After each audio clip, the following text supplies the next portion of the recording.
This is Kelly O'Connor with Mountain Financial. We want to show you what we call the horse race.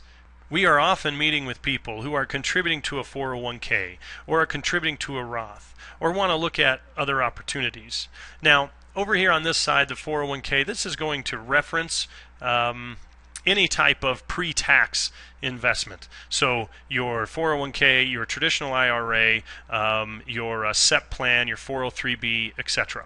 And we're going to live right here first.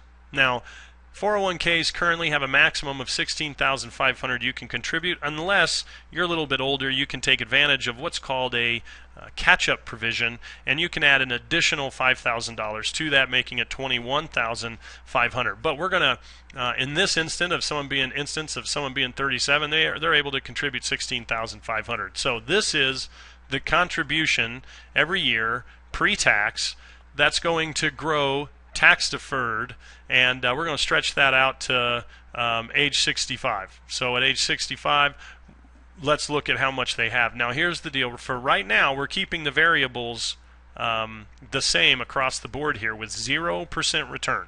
We don't have a return yet, and a tax bracket of 30% that maintains the tax bracket at 30% along the way. All right. So $16,500 at age 65. We'd have a balance of $478,500, but the IRS is standing there with their hands out, right? They're ready to take their portion, which would be 30% of that balance, which would leave you $334,950. Okay? The IRS gets their money once you start to take it out. So you take it out at this time, and now you're left with that balance. Now, you could choose to invest those funds and take that out after tax dollars, so you're not going to contribute pre-tax. You're going to pay your 30% at year one and at the beginning of every year. Well, 30% or 70% of $16,500 is $11,550. We can show that here by pulling up our calculator and doing $16,500 times. We're taking only 70% of that value, $11,550. So in this example, we're in a taxable investment. I'm paying $11,550. I'm not going to have any return for the time being, for just to keep apples to apples here. All right? But my growth is taxed at 30% every year as it continues to grow. And check it out. At year 65, I have the same amount as I do in my tax deferred before tax. Now, another alternative, we certainly could do a tax-free investment, which is growing tax deferred using after-tax dollars. So our contribution is the same, is $11,550. We have no return for right now. We've got $334,950. So when the variables are the same, it doesn't matter what you do. Pre-tax, post-tax, tax deferred, taxable, the horses tie, right?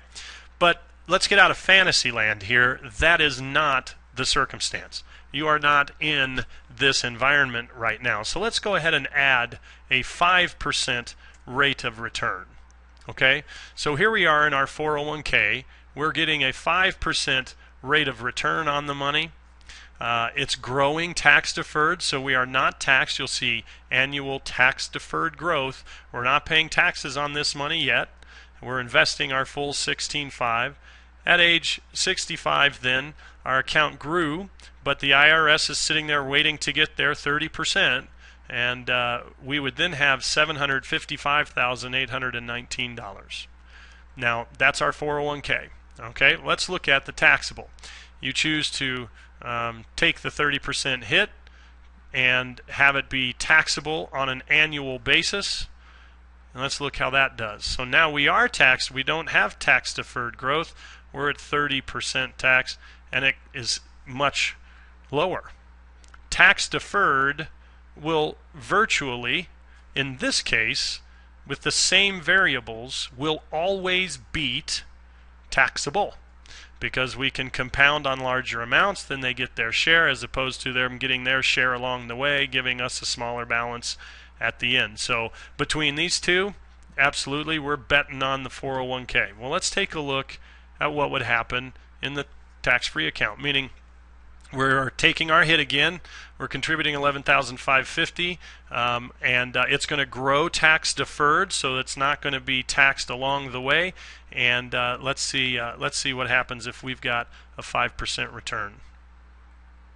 We'll check it out. 755, 819. They're the same. The 401k over here. This is, let's just a Roth is an example. Their after-tax dollars and tax-deferred growth, so the 401k and the Roth with the same variables are identical. Taxable loses. Now, when someone is talking about you got to do pre-tax, you have more to grow compared to after-tax, they're wrong because the math comes out to be the exact same. But what is the one variable that would break the tie? It has nothing to do with the contribution amount, because we just proved that, if we take 30% of this, or we make this a catch-up provision example and do 21 grand, well, that just gives us more over here too. So it's not the contribution. It's not the rate of return. The rate of return, if some advisor comes along and gets you 9%, right? Well, the 9% is, let's see what happens there. And taxable, we're at 951, 1562, 1562. We end up the same. So it has nothing to do with the return. What would it have? What is the factor? Well, the factor is the taxation. So let's pretend that you actually are going to be in a lower tax bracket at retirement. Let's go ahead and put these back to a realistic type of return, but let's just, for simplicity's sake, let's just say 5. Now, you are in a lower tax bracket. You're going to be dropped down to 15% at retirement, let's say. Now, keep in mind, the factor that determines your tax bracket is your income. So if you've got $1 million that you're able to be peeling from, the odds of you being in the lowest, poorest tax bracket is very unlikely, but let's just pretend that that is the case. Now, you're going to notice you have 917 over here. You deferred this money and this growth to end up taking it out at a lower tax bracket. Your taxable is still bad, and your after-tax dollars growing tax deferred is still at 75,819 because it doesn't really have any impact on with the new tax rate. So you win. Your 401k won in this example. This would obviously be the horse to bet on. But let me ask you how realistic you think that is. Do you really believe you're going to be in a lower tax bracket? When you look at the aging population, the declining workforce, the workforce that is coming behind the baby boomers that is not large enough to replace them, the entitlement spending, the fact that the Social Security hasn't even experienced baby boomers yet. When you look at all the impacts of how much we've spent and the debt that we have and the wars that we still have to pay for, the opportunity to be sustainable as a millionaire and be in a lower tax bracket is virtually statistically not possible. Now, I don't know about you, but I am extremely confident we are going to be in a higher tax bracket as the years go on. So let's look at what happens there. If we increase the taxes, which is incredibly realistic to assume, for one, you're going to have more income, but let alone the rising of interest or of tax rates along the way too, just due to the nature of our economy and our country. So if we put in a 40% tax rate, 401k is at 647, taxable is still not that great, the tax-free wins. So the variable that makes all the difference, the rate of return doesn't matter. The contribution amount doesn't matter. The one that makes all the difference is the tax rate. And if you believe taxes are lower now than they will be in your future, then which horse do you want to bet on? Well, if you feel like we do, we'd rather be betting on the tax-free. You're more than welcome to comment on this or ask us a question, and certainly what we would be willing to do is do an actual analysis of your situation. This math is important. You must understand contributions, rate of returns are irrelevant. Taxes are the difference. And if you're not prepared for what the implications are to it, then you could end up being the loser. I mean, heck, let's just take a look. What if it goes to 45%?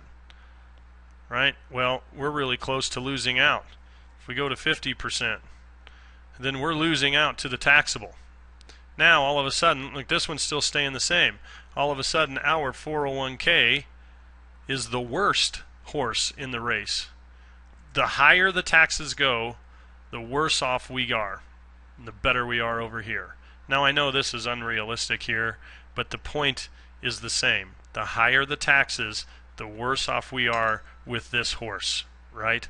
So if you feel that taxes are an issue and certainly a concern, then we want to help you pick the right horse. And it's just math. We'll look at the math, see which one makes sense for what you want to do, and help you get into that position. I'm Kelly O'Connor with Mountain Financial. You're more than welcome to contact us. Our contact information will be at the end of this video.